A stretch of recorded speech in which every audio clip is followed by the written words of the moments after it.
આજે આપણે ધોરણ 7ના ગુજરાતી વિષયના પાઠ 10 ગુજરાતના ગરબા લોકગાયિકા પાઠનો અભ્યાસ કરીશું. સૌપ્રથમ આપણે વાતચીતમાં આપેલા પ્રશ્નોનું સોલ્યુશન મેળવીશું. 1. તમે જાણતા હો તેવા ગાયિકા ગાયકના નામ કહો. જવાબ: હું જાણતો હોઉં તેવા ગાયિકાઓમાં દિવાળીબેન ભીલ, અનુરાધા પૌડવાલ, અલકા યાજ્ઞિક, નેહા કક્કર, સુનિધિ ચૌહાણ, શ્રેયા ઘોષાલ તથા ગાયકોમાં સોનુ નિગમ, કુમાર સાનુ, મનહર ઉદાસ, ઉદિત નારાયણ, હિમેશ રેશમિયા, કૈલાશ ખેર, અનુ મલિક, અરવિંદ બારોટ વગેરે છે. પ્રશ્ન 2. બાળ ગાયક કલાકારોના નામ કહો. જવાબ: મારી જાણ મુજબ રજત મહેતા, કેતન દેવળિયા, દિવ્ય પટેલ, ગૌતમ સાધુ, હરિઓમ ગઢવી, શ્રદ્ધા પટેલ વગેરે બાળ ગાયક કલાકારો છે. પ્રશ્ન 3. તમને કયા ગાયિકા ગાયક સાંભળવા ગમે છે? કેમ? જવાબ: મને ગાયિકામાં શ્રેયા ઘોષાલ અને ગાયકમાં સોનુ નિગમ સાંભળવા ગમે છે, કારણ કે તેમના ગીતો અર્થસભર, સુંદર અને સાંભળવા ગમે તેવા હોય છે. પ્રશ્ન 4. તમે ક્યારેય જાહેરમાં ગીત ગાયું છે? ક્યારે? કયું?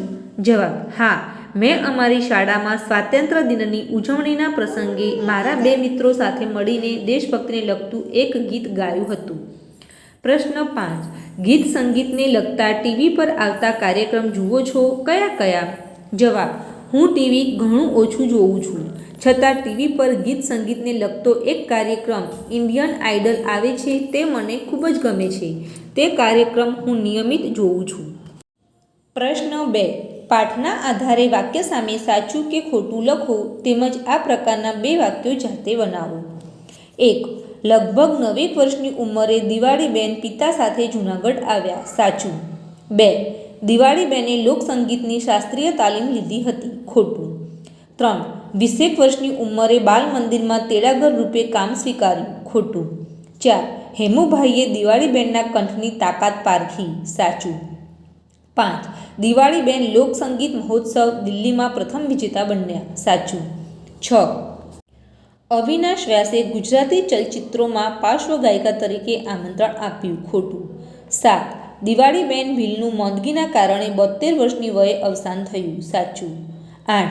કોયલ પક્ષીની જેમ દિવાળીબેન રૂપી કોયલ પણ વસંત ઋતુમાં જ ગાય છે. ખોટું. પ્રશ્ન 3.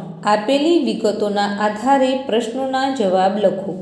તો અહીંયા આપણે કલા ઉત્સવ વિશે એક જાહેરાત આપેલી છે, એના આધારે પ્રશ્નોના જવાબ લખવાના છે. પ્રશ્ન 1. ક્લસ્ટર કક્ષાએ શાનું આયોજન થવાનું છે? જવાબ: ક્લસ્ટર કક્ષાએ કલા ઉત્સવનું આયોજન થવાનું છે. પ્રશ્ન 2. આ ઉત્સવમાં કઈ કઈ સ્પર્ધાઓમાં ભાગ લઈ શકાશે? જવાબ: આ ઉત્સવમાં ચિત્ર સ્પર્ધા, બાળકવિ સ્પર્ધા, સંગીત સ્પર્ધા, ગાયન અને વાદન જેવી સ્પર્ધાઓમાં ભાગ લઈ શકાશે. પ્રશ્ન 3. કઈ સ્પર્ધામાં પોતાની પ્રસ્તુતિ 5 મિનિટમાં પૂર્ણ કરવાની રહેશે? જવાબ: સંગીત સ્પર્ધા, ગાયન અને વાદનમાં પોતાની પ્રસ્તુતિ 5 મિનિટમાં પૂર્ણ કરવાની રહેશે. પ્રશ્ન 4. એક વિદ્યાર્થીને ₹200 ઇનામ મળે છે, તેણે કયો ક્રમ મેળવ્યો હશે? જવાબ: જે વિદ્યાર્થીને ₹200 ઇનામ મળે છે તેણે દ્વિતીય ક્રમ મેળવ્યો હશે. પ્રશ્ન 5. એક વિદ્યાર્થી ધોરણ 5માં અભ્યાસ કરે છે, શું તે ભાગ લઈ શકશે? કેમ?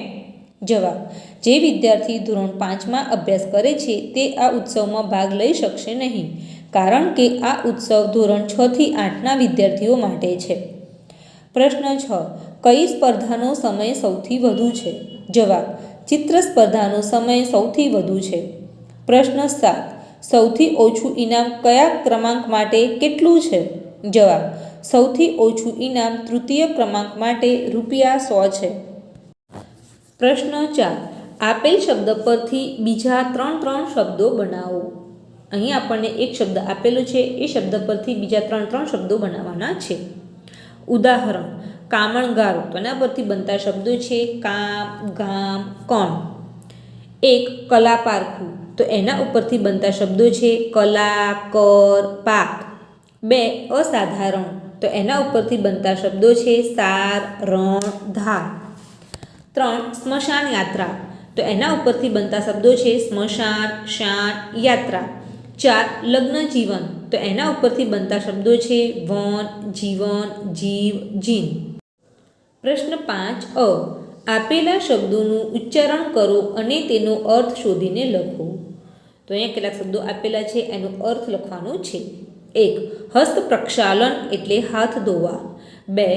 રુધિરાભિસરણ એટલે શરીરમાં લોહીનું પરિભ્રમણ. 3. દેદીપ્યમાન એટલે ઝળહળતું તેજસ્વી. 4. કર્તવ્ય પાલન એટલે ફરજ બજાવવી. 5. આકાશ કુસુમવત એટલે અસંભવિત, અશક્ય. 6. અર્થોપાર્જન એટલે પૈસાની કમાણી. 7. આર્દ્રતા એટલે ભેજવાળું, કોમળતા. 8. સાનંદાચાર્ય એટલે આનંદ સાથેનું વિસ્મય. 9. પ્રોષિત ભર્તુકા એટલે જેનો પતિ પરદેશ જઈ વસેલો છે તેવી સ્ત્રી. બ. ઝડપથી વાંચવું. તો અહીંયા આપણે કેટલાક વાક્યો આપેલા છે, એ ઝડપથી વાંચવાના છે. ટન ટના ટન ટન, ટન ટના ટીન ટીન, ટન ટના ટન ટન, ટન ટના ટીન ટીન. 2. પકે પેડ પર પકા પપીતા, પકા પેડિયા પકા પપીતા. 3. પકે પેડ કો પકડે પિંકુ, પિંકુ પકડે પકા પપીતા. પ્રશ્ન 6. આપેલા ફકરામાંથી ભૂલો શોધો અને ફકરો ફરીથી લખો. તો અહીંયા આપણને એક ફકરો આપેલો છે, એ ફકરો ભૂલોવાળો છે. તો એમાં રહેલી ભૂલો સુધારીને આપણે ફરીથી લખવાની છે. રોજ સાંજે બંસરીના ઓટલે એની બહેનપણીઓની ટોળી જામતી. બંસરીના દાદીમાં સૌને અલકમલકની વાતો કહેતા. બધાને બહુ મજા પડતી. આજે પણ ટોળી જામેલી હતી. ત્યાં બંસરીની બહેનપણીએ આવતો વેત વધાઈ ખાધી. દાદીમાં તમને ખબર છે, આજે બંસરીને ઇનામમાં ચોપડી મળી. પ્રશ્ન 7. ઉદાહરણ મુજબ જુદી જુદી રીતે કલાત્મક અક્ષરાંકન કરો. ગુજરાતના ગરવા લોકગાયિકા. તો અહીંયા તમે જુઓ કે આ એક વાક્ય આપેલું છે, એનું અલગ અલગ અક્ષરોમાં કલાત્મક રીતે અક્ષરાંકન કરેલું છે. તો તમે પણ બીજા વાક્યો લઈ આવું કલાત્મક અક્ષરાંકન કરી શકો છો. પ્રશ્ન 8. નીચે છાપામાં પ્રકાશિત થતા સમાચારની હેડલાઇન આપી છે, જેને વાંચો અને હવે બીજી 4 હેડલાઇન લખો.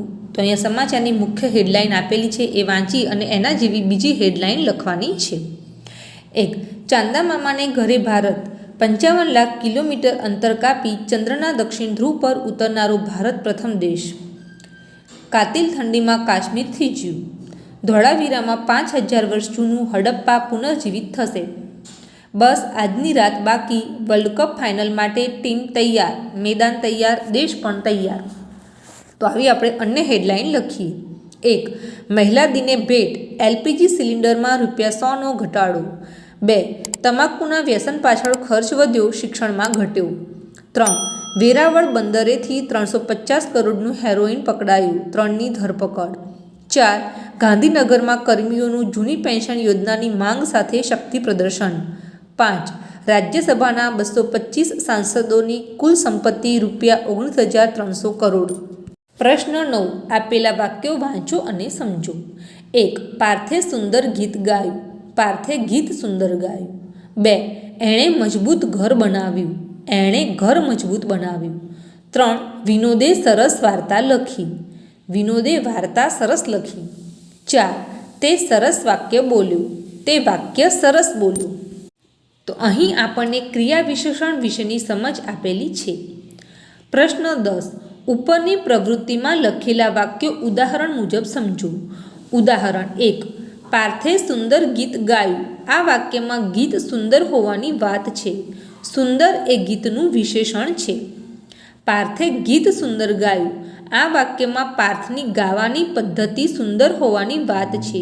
કેવું ગાયું? તો સુંદર ગાયું. આ સુંદર ગાવાની ક્રિયાનું ક્રિયા વિશેષણ છે. બીજા વાક્યોમાં આવેલા ક્રિયાના વિશેષણ શોધી કાઢો અને ક્રિયા વિશેષણો વિશે તમારી સમજ અહીં લખો. 2. એણે મજબૂત ઘર બનાવ્યું. આ વાક્યમાં ઘર મજબૂત હોવાની વાત છે. મજબૂત એ ઘરનું વિશેષણ છે. એણે ઘર મજબૂત બનાવ્યું. આ વાક્યમાં ઘર કેવું બાંધ્યું? મજબૂત. આમાં મજબૂત એ બનાવ્યું ક્રિયાનું ક્રિયા વિશેષણ છે. 3. વિનોદે સરસ વાર્તા લખી. આ વાક્યમાં વાર્તા સરસ હોવાની વાત છે. સરસ એ વાર્તાનું વિશેષણ છે. એણે સરસ વાર્તા લખી. આ વાક્યમાં કેવી વાર્તા લખી? સરસ. આમ સરસ એ ક્રિયાનું ક્રિયા વિશેષણ છે. 4. તે સરસ વાક્ય બોલ્યું. આમાં વાક્ય સરસ હોવાની વાત છે. તેથી સરસ એ વાર્તાનું વિશેષણ છે. તે સરસ બોલ્યો. આ વાક્યમાં કેવું બોલ્યો? સરસ. આમ સરસ એ બોલ્યો ક્રિયાનું વિશેષણ છે. 2. અહીં આપેલા વાક્યોમાં ક્રિયા વિશેષણ શોધી તે ક્રિયા વિશેષણને આધારે બીજા વાક્યો બનાવો. તો અહીં આપણે વાક્યમાં ક્રિયા વિશેષણ શોધવાનું છે. 1. મેના ખૂબ ધીમેથી બોલે છે. તો આ વાક્યમાં ધીમેથી ક્રિયા વિશેષણ છે. 2. કૃષ્ણએ ઝડપથી ચાલવા માંડ્યું. તો આ વાક્યમાં ઝડપથી ક્રિયા વિશેષણ છે. 3. આજે પણ એને ઘણું મોડું થયું. તો આ વાક્યમાં ઘણું એ ક્રિયા વિશેષણ છે. 4. શું થાય છે તે જોવા એણે નજર ઝીણી કરી. તો આ વાક્યમાં ઝીણી એ ક્રિયા વિશેષણ છે. 5. મારો ઘોડો ધમધમ ચાલે છે. તો આ વાક્યમાં ધમધમ એ ક્રિયા વિશેષણ છે. 6. તોફાની આખલો પણ ત્યાં ધીમો પડ્યો. આ વાક્યમાં ધીમો શબ્દ ક્રિયા વિશેષણ છે. તો આ ક્રિયા વિશેષણનો ઉપયોગ કરીને હવે આપણે નવા વાક્યો બનાવીએ. 1. તે ખૂબ ધીમેથી પસાર થયો. 2. રવિએ ખૂબ ઝડપથી ખાધું. 3. દરિયા કિનારે એ ઘણું રખડ્યો. 4. ખોળામાં પાણી પીવા એણે ધાર ઝીણી કરી. 5. મુન્ની ઘરમાં ધમધમ ચાલે છે. 6. ખૂબ થાક લાગતા તે ઝાડ પાસે ધીમો પડ્યો. પ્રશ્ન 11. પ્રશ્નોના જવાબ લખો. પ્રશ્ન 1. બાળપણથી જ દિવાળીબેન સમજદાર હતા એમ શાના આધારે કહી શકાય? જવાબ. દિવાળીબેનના બાળ લગ્ન થયા અને 2 જ દિવસમાં તેમને સાસરેથી તેડાવી લેવામાં આવ્યા. તેઓ નાની ઉંમરમાં જ સમજતા હતા કે લુગડાને થીગડું દઈ શકાય, પણ પેટને કંઈ ઓછું થીગડું દેવાય છે. તેમના પિતાની આર્થિક સ્થિતિ સારી ન હતી. પોતે પરિવારને ભારરૂપ ન બને તેની કાળજી રાખીને તે કુટુંબને મદદરૂપ થવા બાલ મંદિરમાં તેડાગર રૂપે 20 વર્ષની ઉંમરમાં એક હોસ્પિટલમાં નોકરી અને તે ઉપરાંત રસોઈ બનાવવાનું કામ સ્વીકાર્યું. આ પરથી કહી શકાય કે દિવાળીબેનની ઉંમર કાચી હતી પણ સમજણ ઘણી પાકી હતી. પ્રશ્ન 2. દિવાળીબેન લોકગાયિકા બન્યા એમાં તેમની માતાનું શું યોગદાન હતું? જવાબ. દિવાળીબેનના માતા મોંઘીબેન ગૃહિણી હતા. હરતા ફરતા દળતા તેઓ ગીતો ગાતા ને નાનકડી દિવાળી ધ્યાનથી ચીલ્યા કરે. મને આવું ગાતા ક્યારે આવડશે એવી ધગશ સાથે દિવાળીબેન પણ કામણગારા કંઠથી ગાતા રહેતા. પ્રશ્ન 3. દિવાળીબેનનો અવાજ ગુજરાતના ઘેર ઘેર શી રીતે ગુંજતો થયો? જવાબ. હેમુભાઈ ગઢવી આકાશવાણી માટે સૌરાષ્ટ્રના ગામડે ગામડે જઈને રાસ ગરબા લોકગીતો વગેરેનું ધ્વનિ મુદ્રણ કરતા હતા. તે અને તેમના મિત્રો અથાગ રઝળપાટને અંતે જૂનાગઢ પહોંચ્યા. મોડી રાત્રે તેમના કાને દિવાળીબેનનો મધુર અવાજ પડ્યો. તેમણે જોયું તો એક 17 વર્ષની કન્યાનો કંઠ ગગનના ગોખે ચડીને રેલાઈ રહ્યો હતો. દિવાળીબેન 2 દિવસમાં હિંમતભેર સ્વર પરીક્ષા આપવા આકાશવાણી પહોંચ્યો. કોઈપણ પ્રકારની તાલીમ વિના નૈસર્ગિક પ્રતિભાના બળે ફૂલ ઉતર્યા ફૂલવાડીએ રેલોલ ગાયું, જે તેમનું રેડિયો રેકોર્ડિંગ માટેનું પ્રથમ લોકગીત બન્યું. તેમને આ કાર્યક્રમ માટે એ જમાનામાં 25 રૂપિયાનો પુરસ્કાર પણ મળેલો. આ સુખદ ઘટના પછી દિવાળીબેનનો અવાજ ગુજરાતના ઘેર ઘેર ગુંજતો થઈ ગયો. પ્રશ્ન 4. દિવાળીબેનને કોણે શી રીતે મદદ કરી? જવાબ.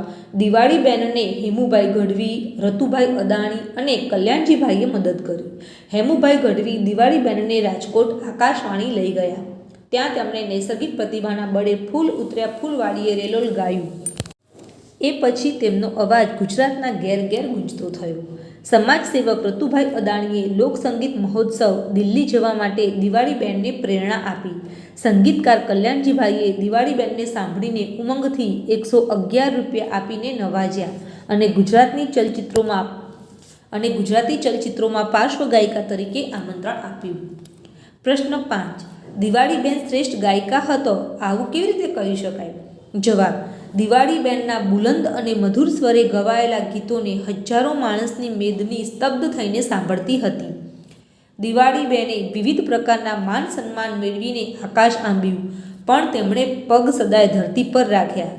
તેઓ સાદગી અને વિવેકના જીવંત મૂર્તિ બની રહ્યા. તેઓને સેંકડો ગીતો કંઠસ્થ હતા. તેમણે ઉંમરને તાબે થયા સિવાય ગીતો ભજનોની મીઠાશ અકબંધ જાળવી રાખી. તેનું ગળું સદાય બિનહરીફ રહ્યું. કોઈપણ વ્યક્તિ દિવાળીબેનની ગાયકીની સંપૂર્ણ નકલ કરી શક્યું નથી. આથી કહી શકાય કે દિવાળીબેન શ્રેષ્ઠ ગાયિકા હતા. પ્રશ્ન 12. પાઠના આધારે હું દિવાળીબેન વિષય ઉપર 8-10 વાક્યો લખું. જવાબ. હું દિવાળીબેન છું. મારો જન્મ 2 જૂન 1943ના રોજ અમરેલી જિલ્લાના ધારી તાલુકાના દલખાણિયા ગામે થયો હતો. મારી મૂળ અટક લાઠિયા હતી. મારા પિતા પુંજાભાઈને રેલવેમાં નોકરી મળવાથી અમે જૂનાગઢ મુકામે આવ્યા. ત્યારે મારી ઉંમર 9 વર્ષની હતી. મારા માતા મોગીબેન જે ગૃહિણી હતા તે હરતા ફરતા દળતા ગીતો ગાતા ને હું ધ્યાનથી તે ઝીલીને મારા કંઠે ગાતી. મારા લગ્ન થયા. કંઈક વાંધો પડતા મારા પિતાએ 2 દિવસમાં મને સાસરેથી પાછી તેડાવી. ત્યાં મેં 2 દિવસનું લગ્ન જીવન ગાળ્યું. પિતાની સ્થિતિ સારી નહોતી, તેથી કુટુંબને મદદરૂપ થવા મેં બાલ મંદિરમાં તેડાગર રૂપે, હોસ્પિટલમાં તેમજ રસોઈ બનાવવાના કામ કર્યા. હેમુભાઈ ગઢવી મને આકાશવાણીમાં લઈ ગયા. ત્યાં મેં મારું પહેલું લોકગીત રજૂ કર્યું ને મારો અવાજ ગુજરાતના ઘેર ઘેર પહોંચ્યો. સમાજ સેવક રતુભાઈ અદાણી, સંગીતકાર કલ્યાણજીભાઈ, અવિનાશ વ્યાસ, નારાયણ સ્વામી, કાનદાસ બાપુથી લઈને ઘણા ગીતકારોએ મને પ્રેરણા, પ્રોત્સાહન અને પુરસ્કાર અપાવ્યા. મેં દેશ વિદેશોમાં પ્રવાસો કર્યા. મને અનેક સન્માન પુરસ્કાર મળ્યા. ભારત સરકારના પદ્મશ્રી એવોર્ડથી વિભૂષિત થઈ. આમ મારું જીવન ધન્ય થયું. પ્રશ્ન 13. ગુજરાતના કોઈપણ 2 ગાયકો વિશે માહિતી મેળવો અને લખો. તો અહીંયા આપણે કોઈપણ 2 ગાયકો વિશે લખવાનું છે. 1. હેમંત ચૌહાણ. ગુજરાતી ભજનીક અને લોકગાયક હેમંત ચૌહાણનો જન્મ ઈસવીસન 1955માં ગુજરાતના રાજકોટ જિલ્લાના કુંદળી ગામમાં થયો હતો. તેમનું વિશેષ પ્રદાન ભજન ક્ષેત્રે છે. તેમણે ગુજરાતી ભજન સંતવાણીના અનેક આલ્બમોમાં પોતાનો સ્વર આપ્યો છે. એક યશસ્વી ગાયક તરીકે હાર્મોનિયમ, સિતાર તેમજ એક તારો, તાનપુરો પણ વગાડી જાણે છે. હિન્દી ભજનના પણ કેટલાક આલ્બમો તેમના બહાર પડેલા છે. તેમને ગુજરાત સરકારના ગૌરવ પુરસ્કાર તેમજ અકાદમી રત્ન પુરસ્કાર પ્રાપ્ત થયા છે. તેમણે USA, UK, જાપાન, ફ્રાન્સ જેવા દેશોમાં કાર્યક્રમો આપીને આપણી સંસ્કૃતિ સંસ્કારનો બહોળો ફેલાવો કર્યો છે. 2. અવિનાશ વ્યાસ. ભારતીય સંગીત નિર્દેશક, ગીતકાર ને ગુજરાતી સિનેમાના ગાયક અવિનાશ વ્યાસનો જન્મ 21 જુલાઈ 1912ના રોજ ગુજરાતમાં થયો હતો. તેમની કારકિર્દીની શરૂઆત HMV સાથે યંગ ઇન્ડિયા હેઠળ થઈ હતી. ત્યાં તેમની પ્રથમ ગ્રામોફોન રેકોર્ડ ઈસવીસન 1940માં બહાર પડી હતી. તેમણે 190 હિન્દી અને ગુજરાતી ચલચિત્રો માટે 1200 ગીતોને સંગીતબદ્ધ કર્યા હતા. તેમણે સંગીત આપેલા કુલ ગીતોની સંખ્યા 10,000 જેટલી થાય છે. તેમણે ભારતના મોટાભાગના સંગીતકારો સાથે કામ કર્યું હતું. સુગમ સંગીત ઉપરાંત તેમણે ગુજરાતી ચલચિત્રોમાં પણ સંગીત આપ્યું. કનૈયાલાલ મુનશીએ ભારતીય વિદ્યાભવનના સંગીત વિભાગના વડા તરીકે નિયુક્ત કર્યા. ગુજરાત રાજ્ય સંગીત નૃત્ય અકાદમીએ તેમને ગૌરવ પુરસ્કાર એનાયત કર્યો હતો. તેમની કેટલીક યાદગાર રચનાઓમાં સંગ્રહ અવિનાશ વ્યાસ 4 મ્યુઝિકલ જર્ની તરીકે બહાર પડ્યો છે. તેમનું અવસાન 20 ઓગસ્ટ 1984ના રોજ થયું હતું. જો તમને મારો આ વિડીયો ગમ્યો હોય તો એને લાઇક, શેર અને સબસ્ક્રાઈબ કરવાનું ભૂલતા નહીં. તો આવા નવા વિડીયો મેળવતા રહો અને જોતા રહો. Thank you.